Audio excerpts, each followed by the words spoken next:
Good afternoon, ladies and gentlemen. Thank you for being here, the physical attendees. We do have physical attendees, and we have about 15 participants joining us online as well.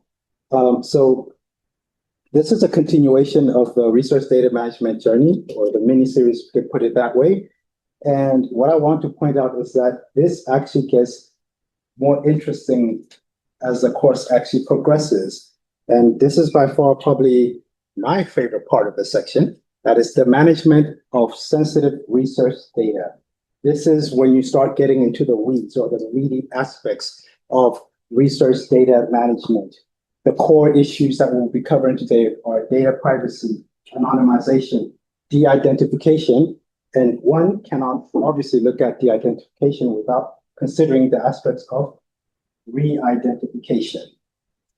Now, this is split into two parts because tomorrow there'll be the second part of the management of sensitive research data, and that will focus predominantly on the data storage mechanisms that one would actually use in order to manage such sensitive research data.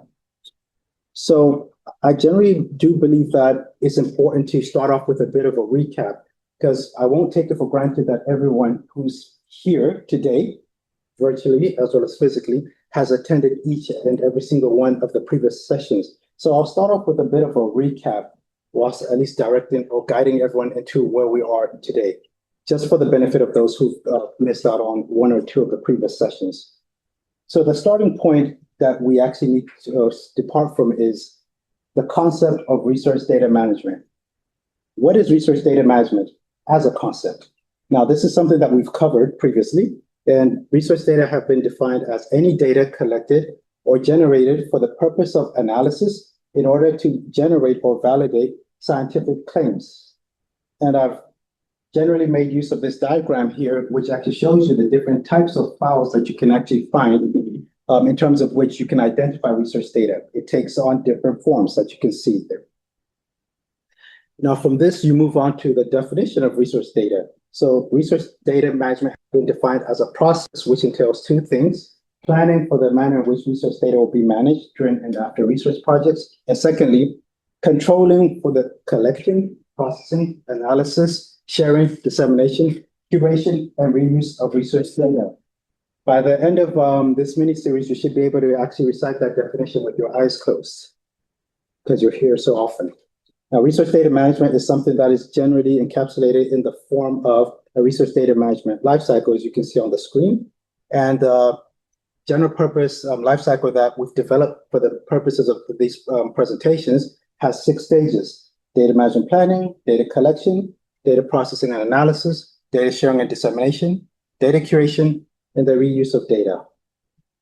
Now, this can be unfolded in tabular form, and it ends up looking like this. So you can actually see how each of these individual sub-steps actually pop up along or within each stage of the life cycle. Now, what we'll focus on today, we'll cover aspects such as data management plans, legal and ethical compliance, which really falls under the data collection stage. It also pops up again under the data processing and analysis stage. And you'll see its relevance even when you have to consider data sharing and dissemination. Although we will not focus on data sharing and dissemination during this session. We will look at secure data sharing on Wednesday, whereas data dissemination is something we'll look at in 2 weeks' time.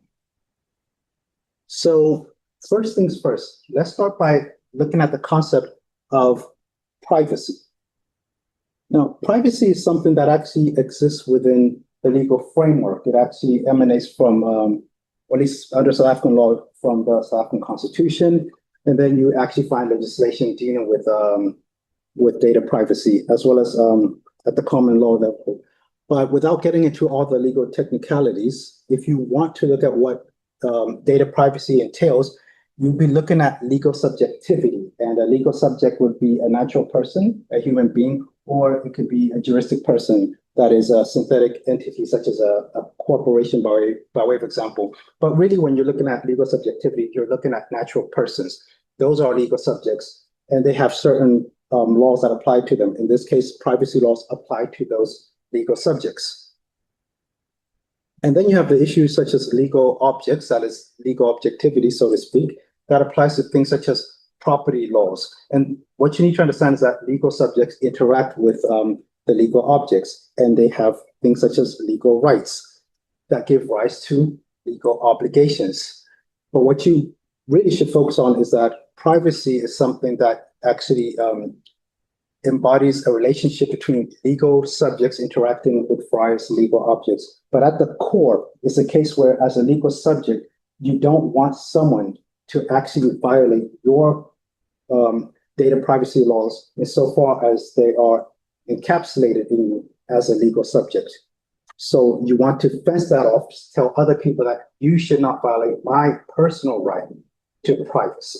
And in the same way, you'd hope that you as an individual would not violate other people's personal rights, privacy rights. So if you really then wanted to look at what privacy is, it's actually a right rather than an obligation. And the right to privacy in this case, it can be defined as the right of a person to enjoy his or her own presence by him or herself and decide his boundaries, or her boundaries. I should have put a slash there. Now, an individual has a right to limit the sharing of his or her personal information with other individuals or entities. And such personal information is a form of the personal property of such an individual. Now, you move on from privacy to start focusing a bit more on things such as data privacy. And from that perspective, the sources of the laws in this case are the Constitution of the Republic of South Africa. There's the Protection of Personal Information Act. You have the National Health Act. And then outside of South Africa, there's a General Data Protection Regulations, a GDPR. These are the most relevant laws pertaining to data privacy, specifically if you're looking at it from the context of research data. Now, what I should point out is that the GDPR would only be relevant if you're collecting data from research participants from Europe. Now, the question that should arise then is like, well, what exactly are we focusing on when we're looking at the notion of data privacy? When we mention the sensitive research data, it really applies to what are described as personal identifiers. These can be direct identifiers or indirect identifiers. And these are the examples that you see here. These are actually taken from the PAPIA, the Protection of Personal Information Act, which actually states what actually amounts to personal identifiers in terms of the definition of personal information. And this is what you actually find listed, things such as the person's name, age, race, gender, sexual orientation, marital status. Interestingly enough, you'll find on the bottom right-hand corner, personal opinions, views, or preferences are actually considered to be personal information. Now, personally, I find that to be a bit tricky because generally you want to either anonymize or de-identify sensitive data. The question is, how do you actually de-identify personal opinions?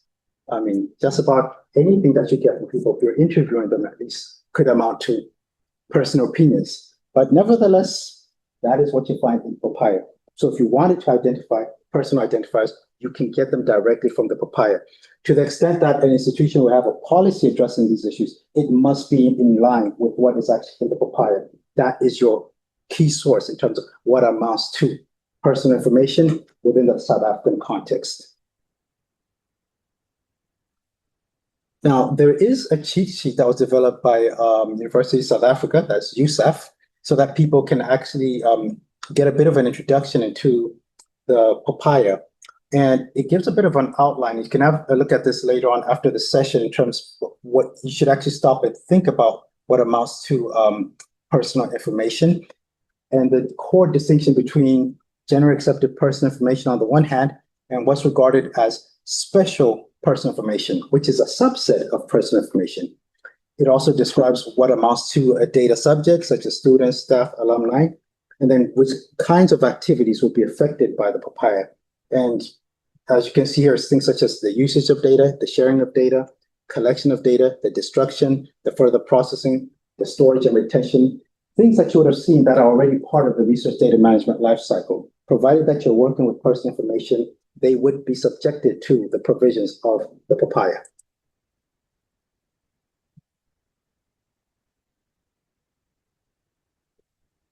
Then next up, what I added here is a slide that just shows about, something about appropriate legal justification for each piece of information. So in order for one to collect personal information from legal subjects, you need to have some kind of justification. And I'll provide a bit more information about that. But what you find is that there's a workflow diagram here that someone can actually use just to see if their basis has some kind of validity. So for instance, here you'd consider the task of collecting and processing personal information. And for such purposes, you need to define the specific purpose for which you want to process the personal information. And the key question that arises is if this personal information, in this case, related to a child or not.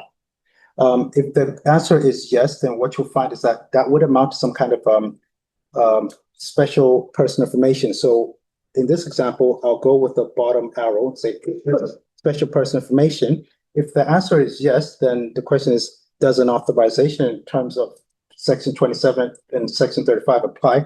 In which case, if you're collecting, let's say, special personal information from a minor, the minor cannot actually consent because the minor does not have contractual capacity. If someone is under the age of 18, in that case, what you need is assent from the parents, from the child's parents, or from their guardians.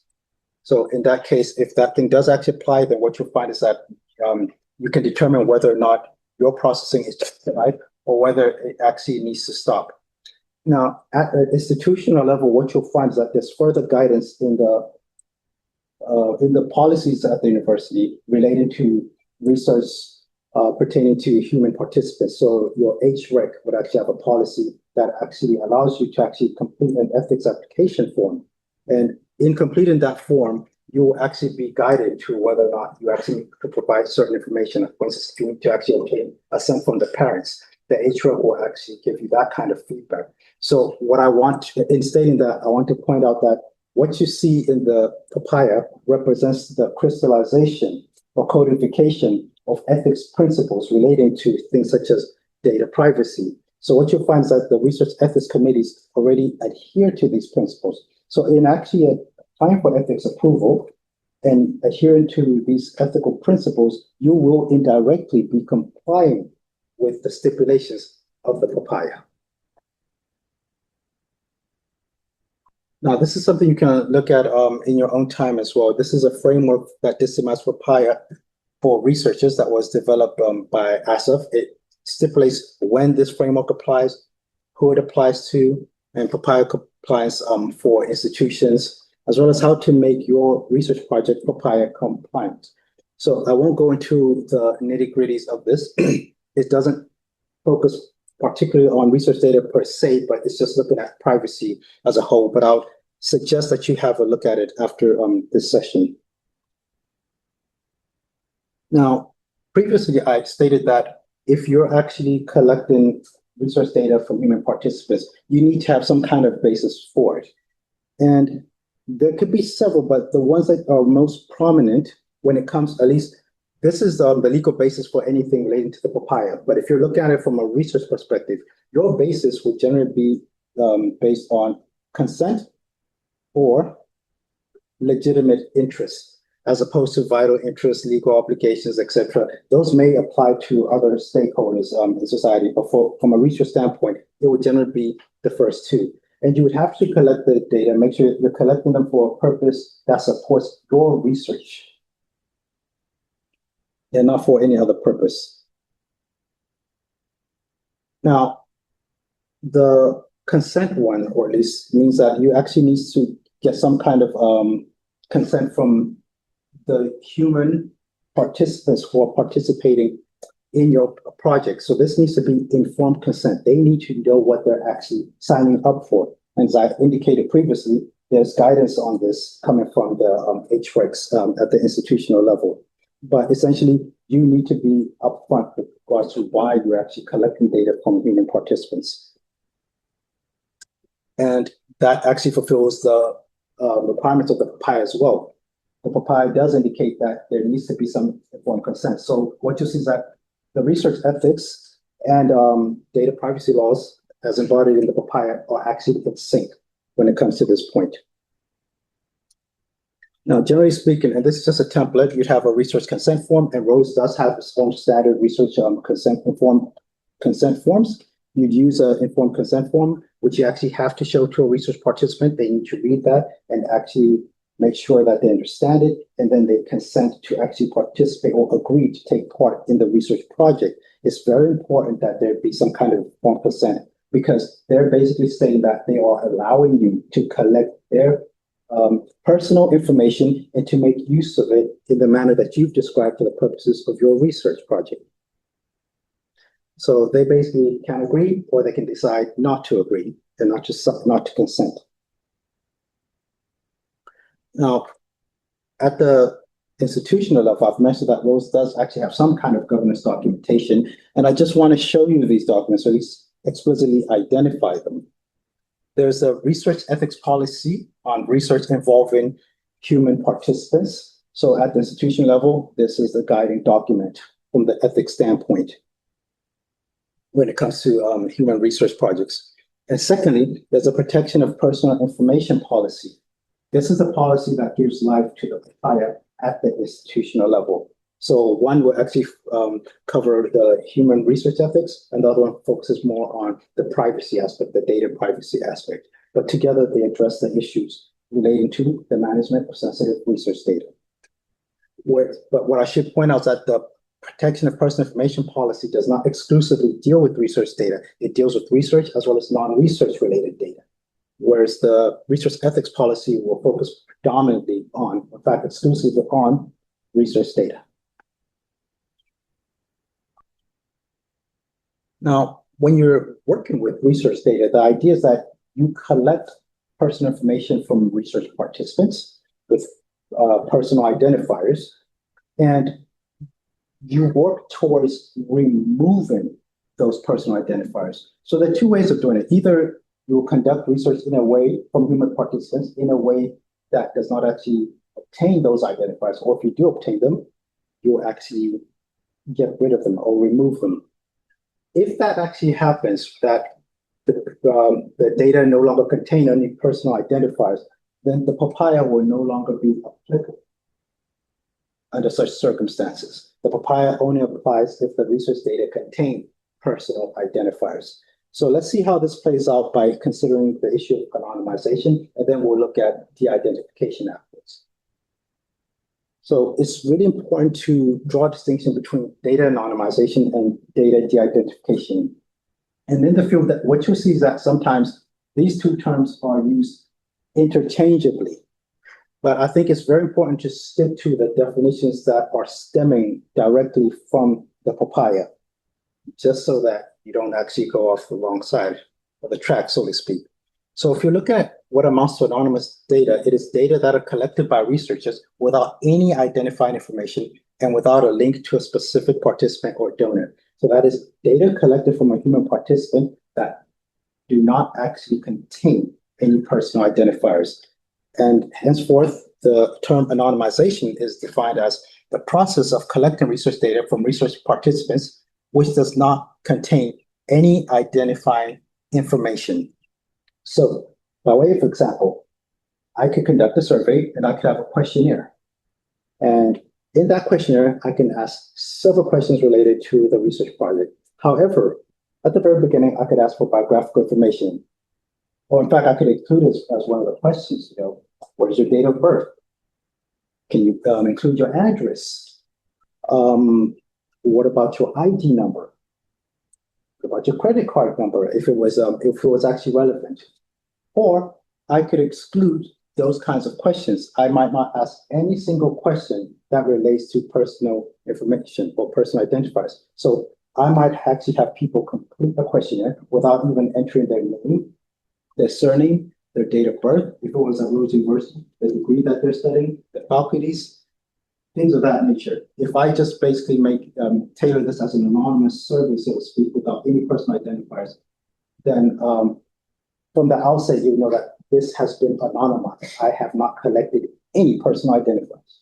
And therefore, I do not need to de-identify the data set, because you would look at it and you would not be able to identify the individuals who participated in the project, because I would need their personal identifiers in order for me to do that. And in the absence of those identifiers, I can't. So that is what would amount to anonymized data, at least in the way that's been defined here. And remember, the personal identifiers that I referred to earlier, they come directly from the papaya, or at least they've been defined in the papaya. So that is if I have a survey that does not ask people for their name, age, their race, pregnancy status, gender or sexual orientation, marital status, national, ethnic, social origin, all of these things that you see here, although there's a question mark at the very bottom, when it comes to personal opinions, views, or preferences, I still don't understand why that's in the papaya, because you can have an anonymized survey, but you might actually be asking people for their opinions, views, or preferences, but it might still be possible for you to actually identify someone based on that. So for instance, you could ask them, like in this case, well, what do you think about this session that you're attending today? And I might not ask for your names. For instance, we have these surveys that we administer at the end of each session, or before and after the session. We might ask you about what you've actually learned, and you will actually give us your opinion in terms of what you think you've learned. And in terms of papaya, that is personal information. Now, I'm not going to dispute it as such, but what I'll state is this much, that it's very difficult for you to actually, in fact, probably impossible for you to de-identify that.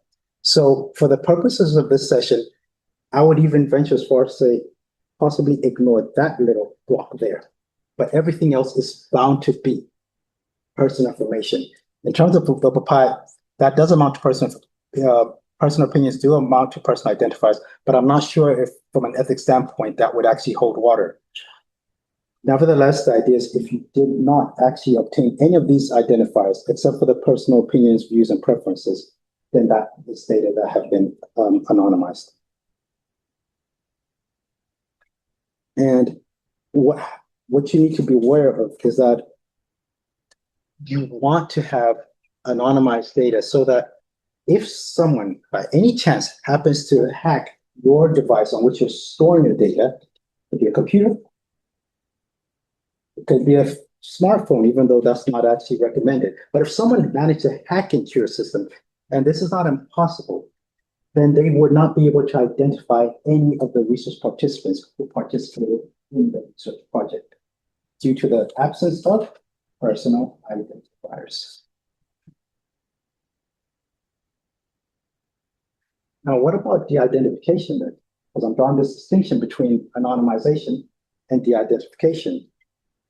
Well, when we look at the concept of de-identification, we're looking at a process of detecting the identifiers that directly or indirectly point to a person and replacing them with a number, symbol, or letter. So essentially, you are deleting or eliminating them. You could replace them or you might not.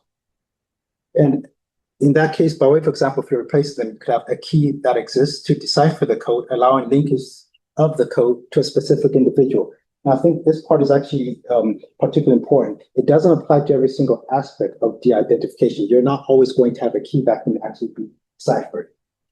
For instance, if you use redaction, for instance, then which I'll show you an example of, or masking, you won't have a key or anything like that. But where there's a key that can be deciphered, that opens the door for things such as re-identification, which we'll cover a bit later on today.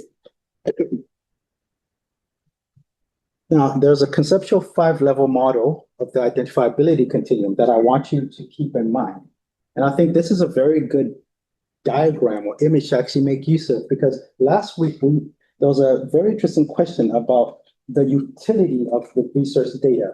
Like as you proceed and actually apply more sophisticated de-identification techniques, the utility of the research data will actually be reduced or lowered.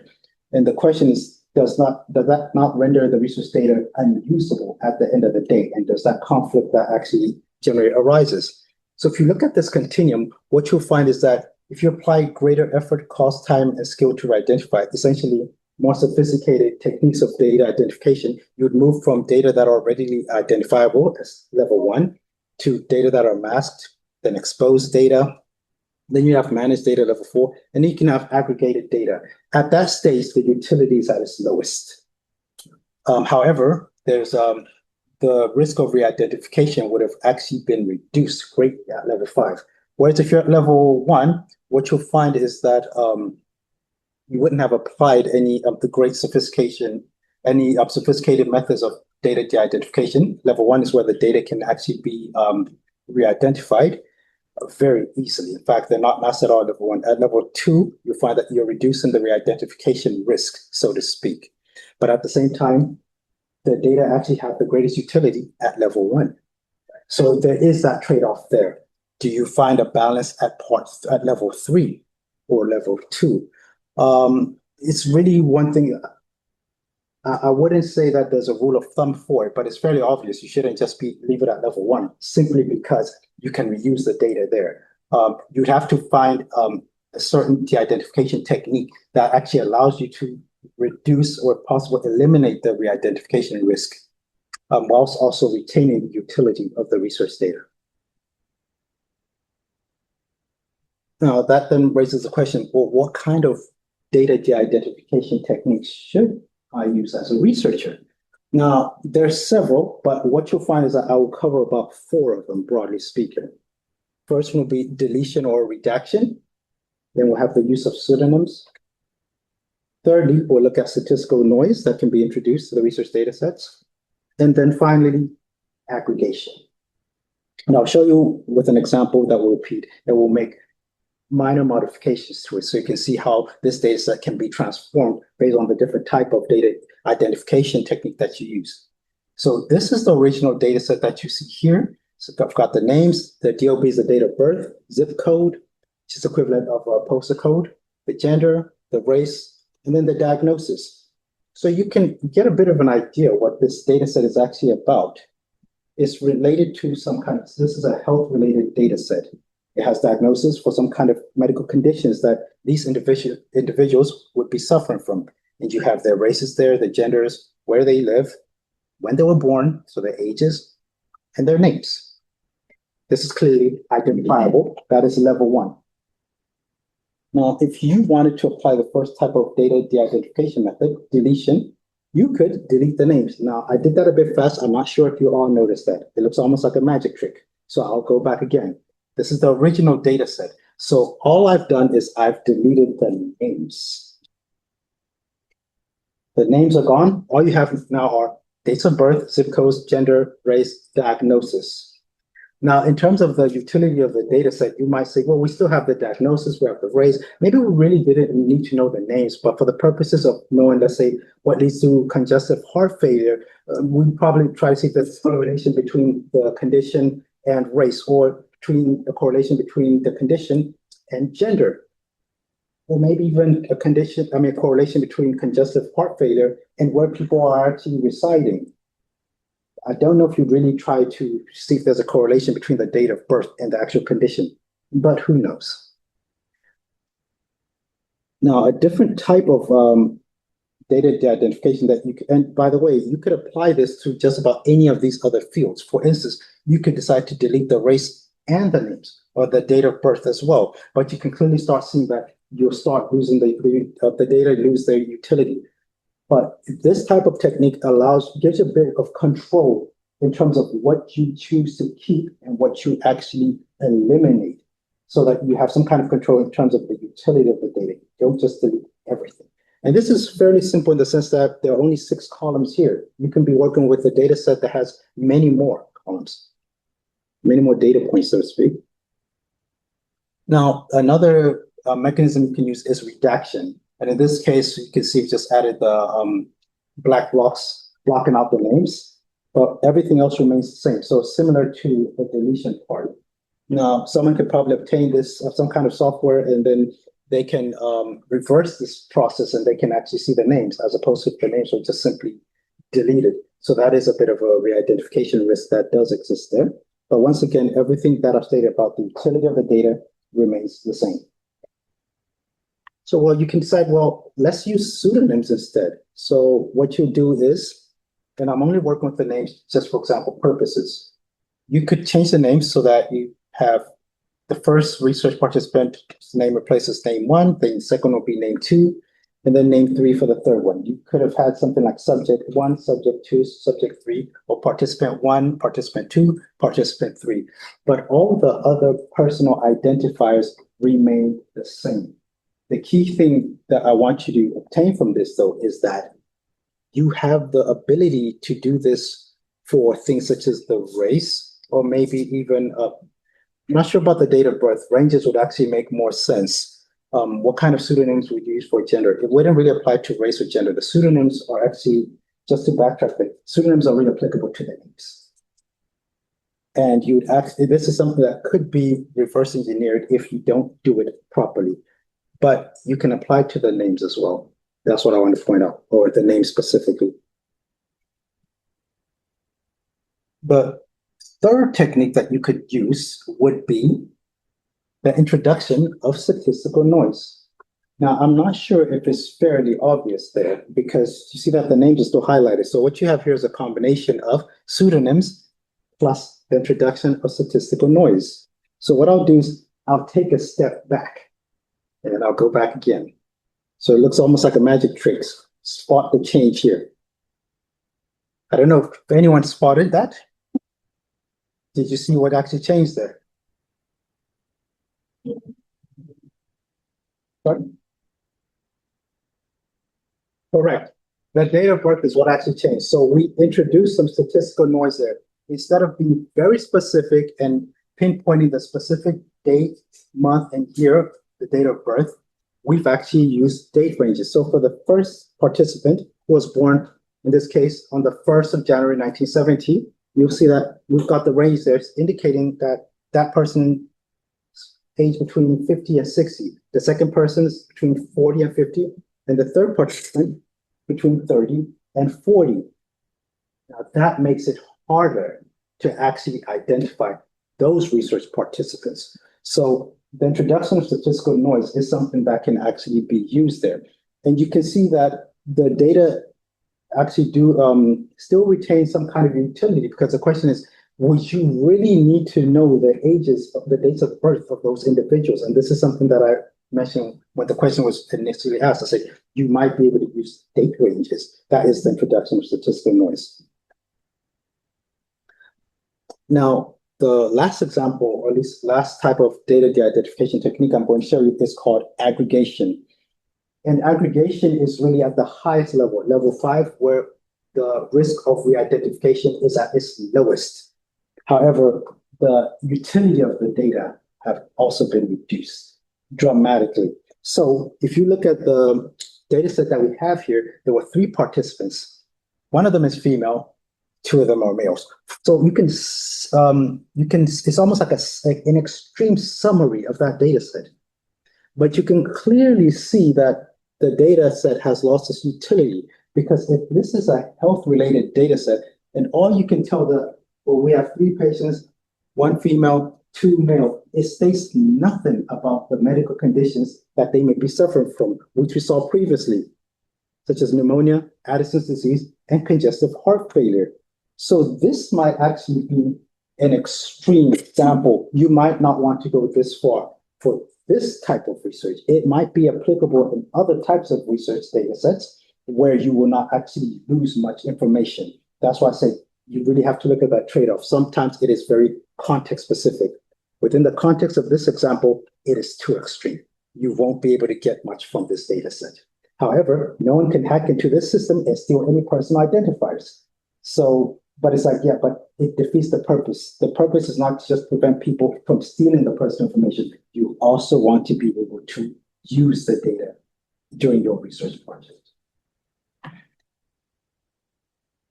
And that was the original data set. Are there any questions before I proceed? Any comments or questions, or we're fine? Okay, everyone here physically present is fine so far. What about the online audience? Okay, I see a thumbs up. All right, going once, going twice, going thrice. We're going to carry on. So what I've done is I've added a visual guide to practical de-identification, so that after this session is over, you can actually have a look at this. If you just really want to look at anonymous data concepts, de-identified data, pseudonymous data, as well as degrees of identifiability. I thought this is a very good infographic for people to actually have a look at, but I'm not going to dive into its contents because I've pretty much summed up what you'll find here. but this is sort of like something to use as a quick guide. What we'll cover now is data re-identification. So there's a bit of a conflict between de-identification and re-identification. So you can de-identify the research data, that is, you can remove the personal identifiers from a data set, but that does not mean that it would be virtually impossible for someone to ever re-identify those individuals. That is to say that it does not mean that it will be impossible for someone to actually reverse engineer the process and actually determine what those personal identifiers actually are. So in this sense, data re-identification is defined as when personally identifying information is discoverable in de-identified data. Not anonymous data, but de-identified data. So when de-identified data is re-identified, what you find is either direct or indirect identifiers become known, and then an individual can then be identified, which is what you don't want to happen. Now, the de-identified data can be re-identified through three primary methods, which I'll unpack right now. That is insufficient de-identification, pseudonym reversal, which I've alluded to previously, and then combining or linking data sets. Now, let's go into each of these in a bit more detail. Let's start off by considering insufficient de-identification and what that entails. Well, insufficient de-identification occurs when indirect identifiers are left in a data set, either inadvertently or for utility purposes. Now, this takes us back to that example data set that I showed previously. I did actually de-identify some of those fields, and I left some of them with personal information because we really wanted to retain the utility of the data so that the data could be used for the research project. However, we may have inadvertently exposed ourselves to de-identification, meaning that if someone was actually, meaning that someone can reverse engineer the process, they'll find that data set. They might not see the name, but they might see the date of birth, and they might be able to figure out who that person is. They can work that out. They can see this person here with this was born on this date actually has this condition, and they can essentially triangulate the process to actually re-identify the individuals. But usually this happens when you actually haven't removed all of the indirect identifiers. So leaving a few indirect identifiers might be useful for a research project from a utility standpoint, but it does open up the door for de-identification. So you need to at least sufficiently de-identify the data, but there's a risk of also lowering the utility of the data. Then there's pseudonym reversal, which really only applies to cases where people have made use of pseudonymization as a form of data de-identification. In this case, what someone would do is simply reverse the pseudonym. So the way that this works, and I'll show in this example, you have three data subjects. You have Alice, Bob, and Charlie. And if you apply pseudonymization, you would actually assign certain numerical variables to each of these individuals. So Alice receives number 15 as a pseudonym, Bob's pseudonym is 28, and Charlie's pseudonym is the number 3.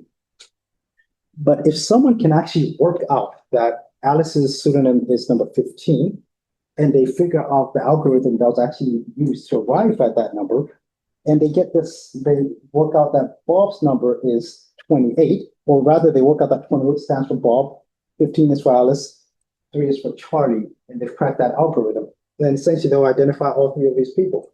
So it's a matter of reverse engineering the process, and you can reverse engineer it if you know what algorithm was actually used to come up with the pseudonym, or what formula, so to speak.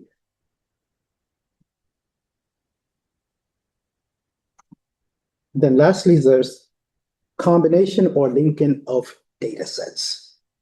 Now, in this example, what you see is certain linkable data. So you have mechanical data on the left-hand side. That's the de-identified medical data, on the left-hand side, which includes information such as visit dates at the hospital, ethnicity, the diagnosis of the patients, the procedures that they underwent, the medication they're receiving, and the total charges that they were billed. And what you find is that that data set also includes the ages of the individuals, the postal codes, and the genders. Now, what you'll find is that the ages and postcodes and genders may have not necessarily been de-identified. So that constitutes linkable data, so to speak. Some could argue that that's also an aspect of insufficient de-identification, obviously. But what you'll find is that a person can actually obtain data from another source, which has names of the individuals, their political affiliation, and their address, and they could also have the age, postcodes, and gender. And what you find is that there's an overlap in terms of the linkable data there. That is the ages, everything in the middle there, the ages, the postcodes, and the gender. So depending on what techniques people use, they can use an external source that is not necessarily de-identified. And they can pair that with a de-identified data set that has some identifiable fields. And they can reverse engineer the process. And there are examples out there where this has actually happened, where through a process of triangulation, people can actually be re-identified. So the question that arises then is that, well, that really means that you actually, in addition to de-identifying research, it's not enough to say I've de-identified my research data set. You need to conduct some kind of re-identification risk. And there are certain factors that need to be taken into consideration in order to determine whether or not you thoroughly de-identified your data set. So in this case, you need to format and structure. You need to look at the format and structure of the original information. For example, is the data at a unit level or is it already aggregated? If it's at the unit level, then obviously you actually have more ability to actually identify the data set as opposed to if you're dealing with an aggregated data set from the outset. You need to look at the uniqueness of the data. If the data do contain unique, determine whether or not the data contain unique values that could be used to identify an individual. It stands to reason that if the data set is quite unique in terms of the person identifies, etc., it would be fairly easy or easier to identify the individuals in that data set. So you need to ask yourself the question, does the data become unique when combining multiple attributes? Like in the example that I showed you, maybe it did not necessarily look like a unique data set, but if you combined it with another data set that is publicly available, perhaps it does become a unique data set that makes it possible to identify the participants whose names are actually contained in that data set. And then thirdly, and you might have a bit more control here, you need to look at the type and strength of the de-identification technique that was used. And I showed you about 4. Now, how technically complicated is the de-identification technique that was used? Was there any software that was actually employed that would have given you an edge? By way of example, is it a simple method or is it sophisticated? Did you use some kind of software to generate pseudonyms or did you just thumb suck them, which makes it possibly harder sometimes for someone to reverse engineer that process? And then you need to look at other safeguards and controls that you can have in place. This is to address the re-identification risk. So are there research data protected by other things such as access control? What about usage controls? That is there any restricted access so that if someone can't even access the data at all, then they cannot even proceed to re-identify the data? Are the data encrypted? That's a barrier already. So you need to set up some mechanisms, some secure mechanisms, and I'll go into these in more detail tomorrow. But if you put a wall, a virtual wall, a digital wall around the data set, it means that no one, or at least it'll be harder for someone to penetrate the wall and then re-identify the data. That's not to say that just because you've actually used the access controls, therefore you should not de-identify the data. You want to have multiple layers of protection. Now, there are some examples. Now, this is the far more interesting part. Examples of data de-identification software. And they address several aspects. So the things that you want to be addressed are listed here. That is generally things such as K anonymity, averse risk, I diversity, T closeness, game theoretical models, etc. Everything that's on the left-hand side here, those are the things that you actually need to ensure that data de-identification software actually addresses. Now, what you'll find are examples of data de-identification software that are actually listed here. And from what you can see, there's this software here known as ARX, which ticks the box for literally each and every single one of these. elements, except for the first one, KM anonymity. So if someone was to, by any chance, make use of ARX and then perhaps get another software that addresses KM anonymity, then you could possibly be fine in principle. Now, I'll just show you a bit of ARX. We won't be able to go into it. We don't have that kind of time, but it's something that is actually available online and one can actually download this. Now, I should indicate that just a bit of a disclaimer. For any tools, I'm not just advocating that people go and use these tools. Ultimately, you'd want to get some kind of approval, I think, from the university's IT division before you actually just start using tools on the university's computers and things of that sort. So I'm just showing you that conceptually, this tool ticks nearly all of the boxes. And I believe it is a freely available tool. In addition to that, and before I actually mention anything else, the way the tool works is that it allows you to import data. So you can import your sensitive data into ARX. You can explore the data.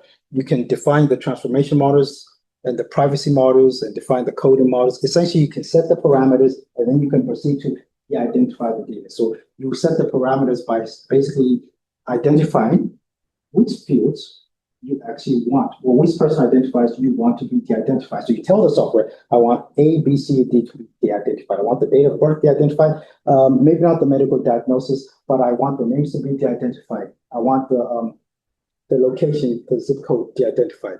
And then you will export that de-identified data afterwards. That's how this actually works visually. The other software is that I came across is something that is known as Amnesia. Now, Amnesia addresses KM anonymity, which is the only thing that ARX does not address. So when you put the software, the data set through ARX, export it, take it, put it through Amnesia, and then you would have KM anonymity addressed. Meaning that you would have made it really hard for someone to really re-identify the research data in that sense. Now, I'm going to show you a very, very short video that actually explains how this software actually works. It's a short video on YouTube. There are more detailed YouTube tutorials that people can watch. I'm not sure if we'll actually have audio on this right now. I hope we do. Let's see.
All right, so that video just basically shows you the transformation process of how the data will actually or can be de-identified by using a tool such as Amnesia. It's a short tutorial video, but you get some more detailed webinars that are actually available on YouTube for anyone who's actually interested in exploring that further. What I should point out is that the way that the software works is that you actually don't upload the data sets into the cloud. You download Amnesia onto your desktop. So all the transformations, the data, the identification, they take place on your desktop.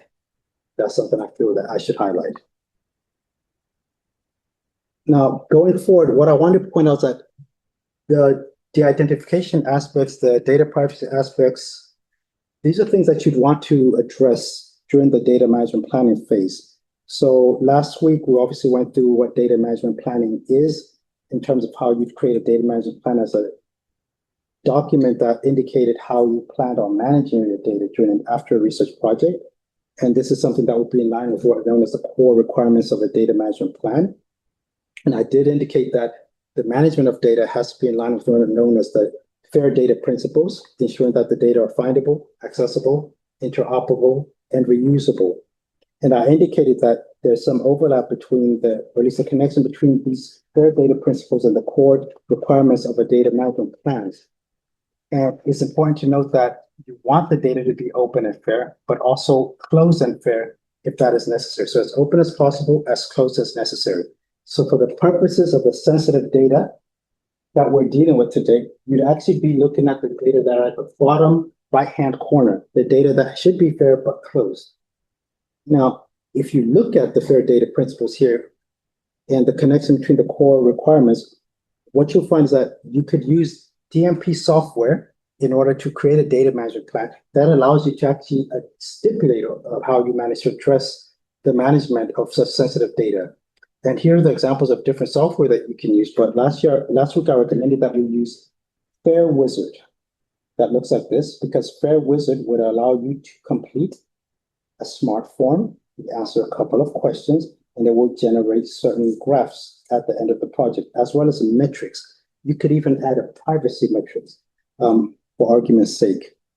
But what I want to point out is that what we've covered today really falls under Section 4. That is the legal and ethical requirements. That is, if personal data are processed, how will compliance with legislation on personal data and on data security be ensured? That's one of the key things you'd want to address at the beginning of the research project, as well as during the research project. You can skip the second one, which really deals with intellectual property. But the third one, 4C, looks at how will it be possible, or how will possible ethical issues be taken into account and codes of conduct be followed? So the human ethics aspect, which, as I indicated previously, are similar to the data privacy ones, would also have to be addressed. And if you were to go through this template here for translating the core requirements or DMP template, what you do is you look at sections such as 4A and 4C. So if you wanted to indicate how personal data will be processed, you'd be answering questions that look at how you gain informed consent for the preservation of the data. You'd consider things such as anonymization of the data. You'd consider pseudonymization. You'd consider things such as encryption, which I'll discuss more about tomorrow. You explain whether there's a managed access procedure in place, things of that sort. And I won't repeat that for 4B and 4C, but 4C is really for the ethical issues. We consider ethical issues of how the data will be stored and transformed. Now, what I wanted to indicate is that this aspect really addresses the accessibility of the data if you want to see how it actually aligns with the fair data principles. But by completing a data management plan that allows you to address these issues, the data will be fair compliant, but at the same time, you will be managing your sensitive data accordingly. And you would get a chart like this that shows you the results in terms of compliance.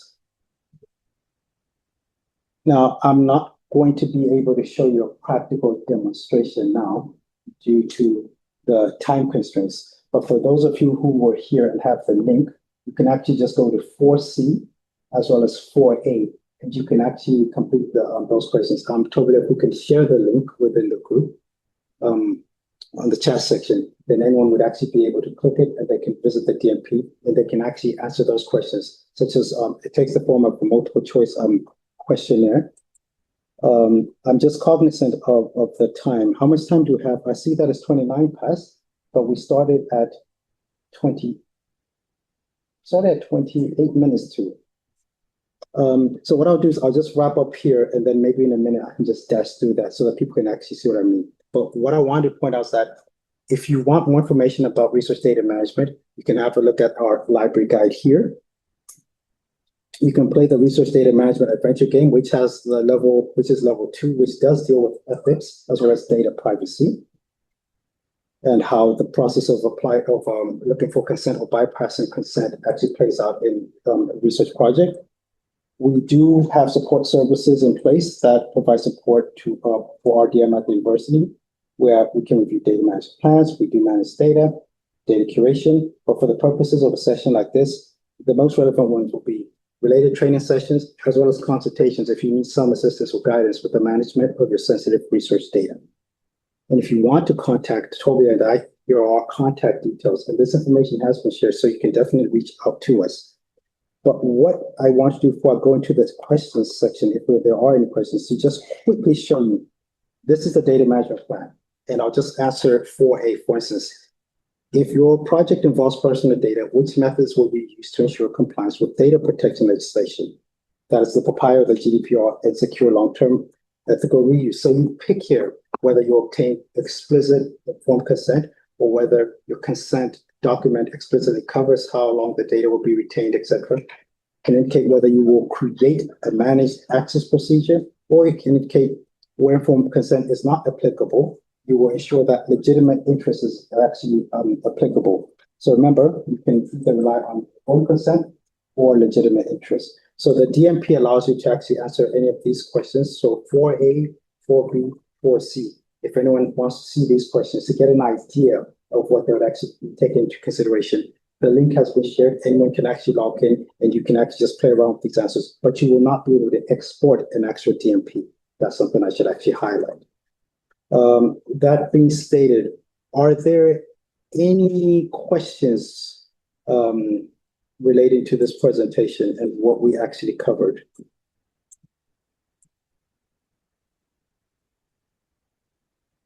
Any comments? I'm looking at the online section. Anyone who's attending virtually, are there any questions that you have?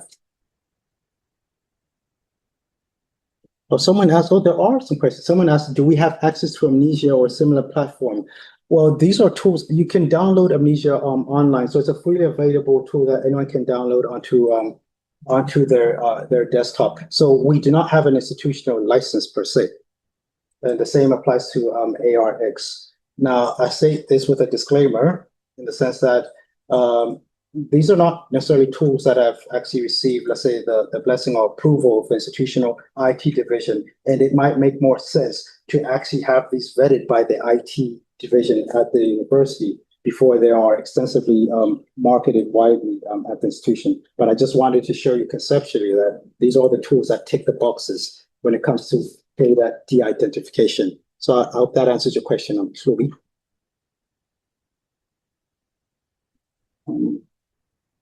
Yeah, that does answer the question. And before we end off, I'd just like to encourage you all to please complete the questionnaire that Toby has circulated. This will allow us to actually come up with some kind of data set, so to speak, where we can actually assess the degree to which you've actually been able to learn anything during these sessions. We really want to make sure that the sessions are meaningful, and we'd like to see which aspects related to research data management you've actually developed. So whether you are actually going to be a beginner, foundation level person, intermediate, advanced, or proficient, that is why we actually administer those questionnaires.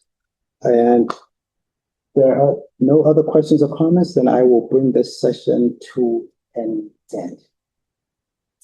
Thank you very much.